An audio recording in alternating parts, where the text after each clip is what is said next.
சின்சனோட தாத்தா அவர்கிட்ட இருக்கிற வயலெல்லாம் பாக்குறதுக்கு வயலொலியில நடந்து போயிட்டு இருக்கும்போது திடீர்னு வானத்துல பாத்தீங்கன்னா நம்ம சிங்கோச்சன் வரதுக்கான அறிகுறி தான் தெரியுது. மேகம்லாம் ரொம்ப கருப்பா இருக்கு. திடீர்னு ஒரு பொண்ணு வந்து நிக்குது. நம்ம சின்சனோட தாத்தாக்கு இது யாரு அப்படின்னு தெரியல. இப்ப நம்ம சின்சனோட தாத்தாவை பார்த்து நான் நாளைக்கு கண்டிப்பா உங்க வீட்டுக்கு விளையாடுறதுக்கு வரேன் அப்படின்னு நம்ம சிங்கோச்சன் சொல்லிட்டு திடீர்னு மாயமாயிடுறா. நம்ம சின்சனோட தாத்தாக்கு இவ என்ன சொல்றா, யார் இவ அப்படின்னு ஒண்ணுமே புரியல. அதுக்கப்புறம் சரி நாளைக்கு கண்டிப்பா வா அப்படின்னு நம்ம சின்சனோட தாத்தாவும் சொல்லிடுறாரு. இப்ப அடுத்த நாள் கட் பண்ணி காட்டுறாங்க. நம்ம சின்சனோட ஃபேமிலி பாத்தீங்கன்னா சின்சனோட தாத்தா வீட்டுக்கு வந்திருக்காங்க.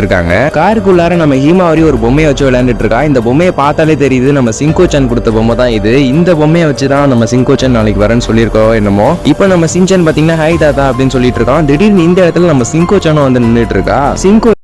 சிங்கோச்சன் கிட்ட நாங்க வரது உனக்கு எப்படி தெரியும் அப்படின்னு கேட்டதுக்கு நம்ம சிங்கோச்சன் அதெல்லாம் அப்படிதான் அப்படின்னு சொல்லி மழுப்பிக்கிட்டு இருக்கா. திடீர்னு நம்ம சின்சனோட தாத்தா பாத்தீங்கன்னா ஒரு பிளாஷ்பேக் ஸ்டோரியை சொல்ல ஆரம்பிக்கிறாரு. நான் சின்ன வயசா இருக்கும் போது இந்த இடத்துக்கு நிறைய தாட்டி வந்திருக்கேன். அப்ப என் கூட ஒரு பொண்ணு விளையாடும் அப்படின்னு சொல்றாரு. அந்த பொண்ணோட போட்டோ பார்க்கறதுக்கு நம்ம சிங்கோச்சன் மாதிரியே இருக்கு. அதாவது நம்ம சின்சனோட தாத்தா சின்ன வயசுல இருக்கும் போதே நம்ம சிங்கோச்சன் அந்த இடத்துக்கு போய் அவரோட விளையாண்டுருக்கா. இதுல இருந்து தெளிவா தெரியுது நம்ம சிங்கோச்சன்ட்ட ஒரு டைம் மிஷின் இருக்கு. நம்ம சிங்கோச்சன் கண்டிப்பா ஒரு டைம் மிஷினை யூஸ் பண்ணி தான் நம்ம சின்சனோட தாத்தா கிட்ட சின்ன வயசுல போயிட்டு விளையாண்டுட்டு வந்திருக்கா.